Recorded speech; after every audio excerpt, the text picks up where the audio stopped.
this is Christy and Europe and welcome again to my mini vlog.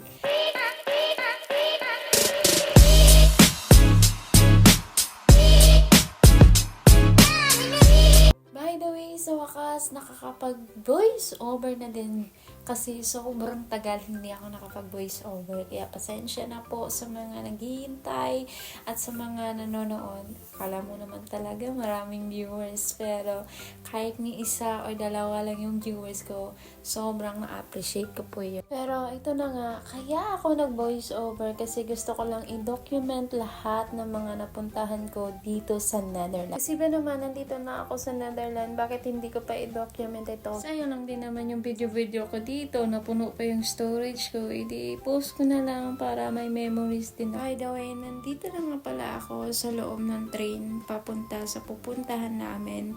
Bago nga pala ako nakarating dito sa train station namin, marami pang nangyari. Pero yeah, nangyari na ang nangyari, hindi na natin maibabalik pa. Ano daw? Sa mga oras nga nito ay nakarating na kami sa station ng Steenbeek. I don't know kung paano yan i-pronounce. Diyan po kami bumaba. Kasi nandyan po yung bus papuntang Giethoorn.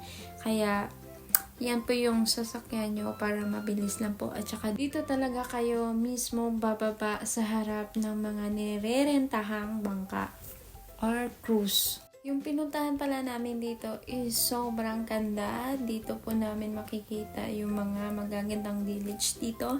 Sa mga nagbabalak po na pumunta dito, mas maigi ng early kayo pumunta dito kasi sa biyahe namin almost 3 hours po yung nakuha namin, kaya sobrang layo po siya. Pero malapit kayo dito sa train station na to, edi mas maganda po. Hindi na nga pala kami muna kumuha ng ticket dito kasi may hinihintay pa kaming kaibigan, kaya sabi namin mag-ikot-ikot muna kami dito at mamaya na kami mag-boating kasi sayang din naman, kawawa din yung kasama namin pag iniwan siya namin, baka iiyak ba.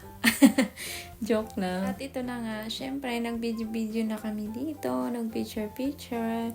Siya muna yung model ko, o diba? Sobrang ganda talaga dito, as in peaceful, malawak, at saka ang kagandahan lang din dito ay hindi po masyadong crowded yung napumunta kami dito kasi kaunti lang yung tao. Kaya mas na-enjoy namin magkuha ng picture, video.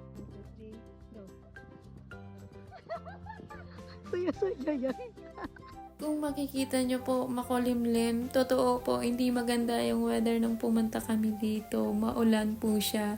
Minsan lumalabas din naman si Mr. Sun, pero more on talaga yung ulan. Akala mo lang parang hindi nilalamig yung mga person. Na-enjoy na nga lang namin dito kasi yun nga, walang masyadong tao kasi nung nakaraan talaga is maraming tao dito kasi maganda yung weather, sobrang init. Maganda kasi pumunta dito pag summer kasi marami kang makikita, ang ganda ng bulaklak at saka marami ka talaga makikita dito. Kaya pumunta talaga kami dito kahit alam namin maulan kasi wala na kaming time. Kasi fully book na talaga yung schedule namin.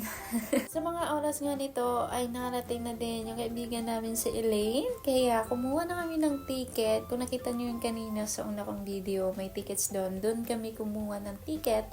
Tag 10 euro po siya. Pero pag nasa piso, mga nasa 600 pesos po siya. Itong cruise kasi na sinakyan namin, individual yung bayad.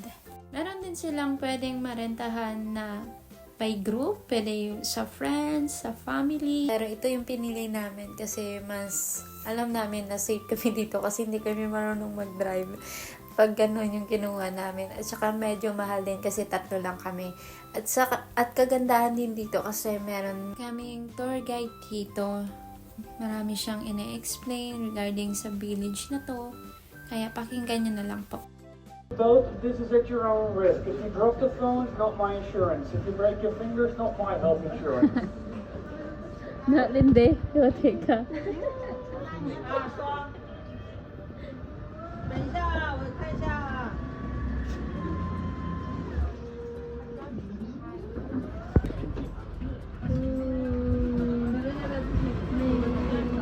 Anyway, sa mga oras nga nito ay nag-start na kami umikot and 1 hour po yung ikot namin dito sa buong village nila. Kaya worth it talaga. Ang kagandahan din dito kasi sobrang funny ng tour guide namin dito. Pakinggan nyo na lang guys kung ano yung mga sinasabi niya kasi ako hindi ko din maintindihan. Bahala na kayo mag-isip or makinig kung ano yung mga nasabi niya. Basta, yeah, sobrang ganda talaga. But the most ironic part is the woman who's living there is also a divorce lawyer. So downstairs marriage, upstairs divorce. 36? But even the weddings will proceed here by a boat instead of a nice old car. And then we will be using the traditional wooden boats called punters, which will be decorated with the flowers from the bride's bouquet. So not only are the weddings here very romantic, just like in the movies, say, or K-dramas, but also really expensive because it costs around 8,000 euros more to have the wedding here in the village than in the next city, just for decorating the boats with the flowers. And the most fun part is, on the Mondays you can get married for free. So why should we pay? Like a real Dutchman, I spent my money elsewhere, bought a new motorbike, placed it in my living room. My ex was not as lucky as I was. And I thought being creative instead of Christmas motorbike. Breakfast on the left hand side, they need to have green with white window fences. A certain amount of the house needs to be visible from the water side. And if you buy a house here next to the main river, you need to be there at least 9 months of the year. Dapat pala pag nakatira ka dito sa village na to, may sarili kang bangka. Mahirap din naman maglangoy-langoy dito. By the way, nag-research pala ako kung bakit nila tinatawag itong Giethoorn.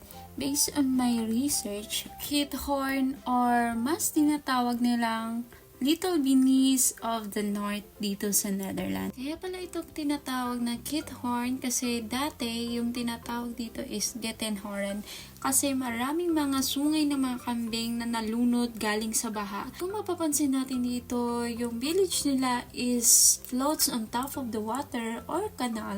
At kung magkadikit-dikit yung bahay nila kasi lack of roadway sila dito. Kaya sila gumagamit ng mga maliliit na bangka or cruise. Ito yung history ng Giethoorn. Take note, based on my research ko lang po yan. Kung may maliman ako, just comment down below. Thanks! Sobrang galing and na-miss ko talaga sa mga history dito sa NL. At sobrang galing din ng mga tao dito kasi yung mga kanal dito is sila mismo yung gumagawa.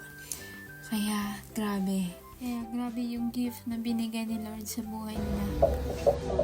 Now, maybe you've spotted it already, but with the most houses, like the house here on the left, number 38, the front of the building is a little bit lower, and the back side of the house, the roof goes up. So, in the early days, the people were living in the front part of the building, where it is the lowest part. And the back side of the house where the roof goes up, that used to be the wooden barn. So the people in the farm animals were all living under the same roof. This was cheaper than building 2 separate buildings and heat them during winter time. And we only have a handful of farmers here. And on a nice sunny day during the summer, we're expecting about 30 to the 40,000 visitors a day. So on a yearly basis, we get between the 1.5 and the 2 million each. In the Dutch cinemas and theaters, the first bus group started to come here. And of course, At sa kalagitnaan nga ng pag-ikot namin dito ay nakarating na kami dito sa pinakamalawak na area dito sa Giethoorn. Kaya sobrang ganda. At hanggang dito nga sa area na to ay may nagbebenta ng mga pagkain gamit yung bangka. At dahil prepare kami, syempre nagbaon na lang kami ng pagkain namin. Mahal din kasi ng mga pagkain dito. Pinili na lang namin ng ticket. O diba, nakasave pa kami. At reminder lang din sa mga sumasakay dito, after natin kumain, syempre ligpitin lang din natin yung mga kalat natin. Nakakaya naman siguro pag iniwan natin yung mga kalat natin. Respect na din na malinis yung bangka nila. Save the Mother Earth. Ika nga. Ano daw? Sa mga oras nga nito ay malapit na nga kaming bumaba dito. Kaya sobrang na-amaze kami at sobrang ganda talaga ng village nila. At nakaka-relax ka talaga sa mga ganitong sasakyan. Kaya nag-enjoy talaga kami.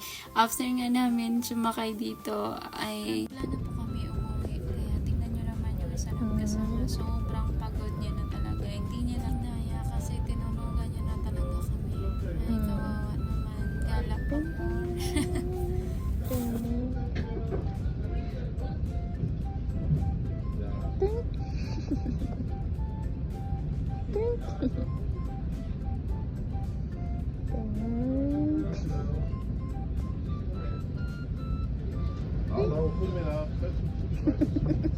Gulat siya eh.